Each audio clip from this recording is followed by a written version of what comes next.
Reporter Tarikul ইসলাম ও ময়মনসিংহের রাঙ্গার মোড়ে আছেন হারুনুর রশিদ। সর্বশেষ খবর জানতে আমরা সরাসরি চলে যাচ্ছি তাদের কাছে। প্রথমে আমরা যাব খুলনার তরিকুল ইসলামের কাছে।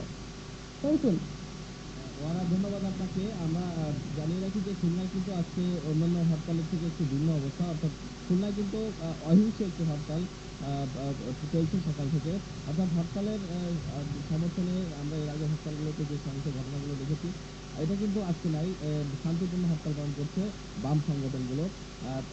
হেফাজতে ইসলামের যে লং মার্চ বন্ধ করা এবং জামাত শিবিরের রাজনীতি নিষিদ্ধ করার দাবিতে যে বাম সংগঠনগুলো যে হরতাল ডেকেছে, সকাল থেকে কিন্তু তাদের আজকে সকাল 11টায় একটি কর্মসূচি রয়েছে।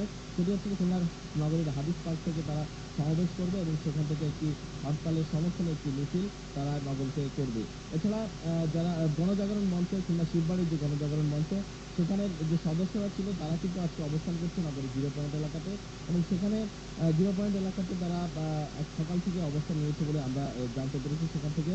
এছাড়া নগরীতে কিন্তু অন্যান্য রুটে যে রেল কর্তৃপক্ষ যে ট্রেন চলাচল বন্ধের ঘোষণা দিয়েছে গতকাল, এটি কিন্তু খুলনায় কিন্তু স্বাভাবিকভাবে ট্রেন চলাচল চলছে, দূরপাল্লার বাস চলাচল করছে না। এছাড়া নগরীতে কিন্তু যথারীতি পুলিশি নিরাপত্তা ব্যবস্থা রয়েছে।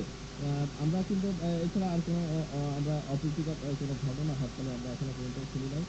এছাড়া হেফাজতে ইসলাম গতকাল যে আজকে কর্মসূচি পালন করবে বলে যে ঘোষণা দিয়েছিল নগরীতে, সেটি কিন্তু এখনো পর্যন্ত তারা তাদের কর্মসূচির খবর আমরা এখনো পাইনি।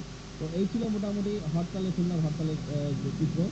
আমি এখন ময়মনসিংহের হরতালের খবর জানতে আমরা চলে যাচ্ছি হারুনুর রশিদের কাছে। ধন্যবাদ। সম্মিলিত সাংস্কৃতিক জোট এবং সেক্টর কমান্ডার্স ফোরাম সহ 27টি সংগঠনের ঢাকা হেফাজতে ইসলামের লং মার্চ প্রতিরোধে যে হরতাল আহ্বান করা হয়েছে, সেই হরতাল ময়মনসিংহে এখন পর্যন্ত শান্তিপূর্ণভাবেই চলছে। আমরা দেখেছি যে এই হরতালে স্বতঃস্ফূর্তভাবে মানুষ অংশগ্রহণ করছেন। এখন পর্যন্ত শহরের রাস্তাঘাট ফাঁকা রয়েছে এবং দোকানপাট বন্ধ রয়েছে। ময়মনসিংহ শহরের 3টি বাস টার্মিনাল থেকে সব ধরনের বাস চলাচল বন্ধ রয়েছে। আরেকটা বিষয় জানিয়ে রাখছি যে এই হরতালকে কেন্দ্র করে এবং নাশকতার আশঙ্কায় জামালপুর থেকে ময়মনসিংহ হয়ে ঢাকাগামী 3টি ট্রেন যাত্রা বাতিল করা হয়েছে, যে 3টি ট্রেন ঘুরে ঢাকায় যাওয়ার কথা ছিল। তো এদিকে হরতাল সমর্থনকারীরা সকাল থেকেই ময়মনসিংহ শহরের গাঙ্গিনাপাড় মোড়ে অবস্থান নিয়ে তারা হরতাল পালন করছেন। সকালে হরতাল সমর্থনকারীরা হরতালের সমর্থনে একটি বিক্ষোভ মিছিল বের করে গাঙ্গিনাপাড় মোড় থেকে বিক্ষোভ মিছিলটি বের হয়ে শহরের প্রধান সড়ক প্রদক্ষিণ করে আবার গাঙ্গিনাপাড় মোড়ে এসে শেষ হয়। তো আমরা দেখতে পাচ্ছি যে অন্যান্য হরতালের সময় যে রাস্তাঘাটে রিক্সা অটোরিক্সা চলাচল করে, কিন্তু আজকের হরতালে রিক্সা অটোরিক্সা সহ হালকা যানবাহনেও চলাচল শহরে অনেকটাই কম রয়েছে। এদিকে হেফাজতে ইসলামের লং মার্চে অংশগ্রহণের জন্য বড় মসজিদ থেকে ইত্তেফাকুল উলামার একটি বিক্ষোভ মিছিল বের হয়ে তারা ঢাকা ময়মনসিংহ শহর বাইপাস রোডে অবস্থান নেয় এবং সেখানেই তারা অবস্থান করছে। আমরা তাদের সাথে কথা বলেছি, তারা আমাদের জানিয়েছেন যে ঢাকায় যাওয়ার জন্য যানবাহন না পাওয়ার কারণেই তারা বাইপাস মোড়ে অবস্থান করবেন এবং যতক্ষণ পর্যন্ত লং মার্চের সমাবেশ চলবে ততক্ষণ পর্যন্ত তারা সেখানেই অবস্থান করবেন। তো এই ছিল ময়মনসিংহের হরতালের এবং লং মার্চের সর্বশেষ পরিস্থিতি। চলে যাচ্ছি স্টুডিওতে। হারুন এবং তরিকুল, আপনাদেরকে অসংখ্য ধন্যবাদ জানাচ্ছি। দর্শক, হেফাজতে ইসলামের লং মার্চ এই কর্মসূচি প্রতিরোধে 27টি সংগঠনের ঢাকা 24 ঘন্টার হরতাল প্রসঙ্গে জানাচ্ছিলেন আমাদের রিপোর্টার খুলনা থেকে তরিকুল ইসলাম, এবং ময়মনসিংহের রাঙ্গারপাড় মোড় থেকে জানাচ্ছিলেন হারুনুর রশিদ। এদিকে রাজধানী কামরাঙ্গীর চরে মাদ্রাসা ছাত্র, পুলিশ ও আওয়ামী লীগ নেতা কর্মীদের মধ্যে ত্রিমুখী সংঘর্ষে 1 জন নিহত হয়েছে। এই ঘটনায় আহত হয়েছেন অন্তত 10 জন।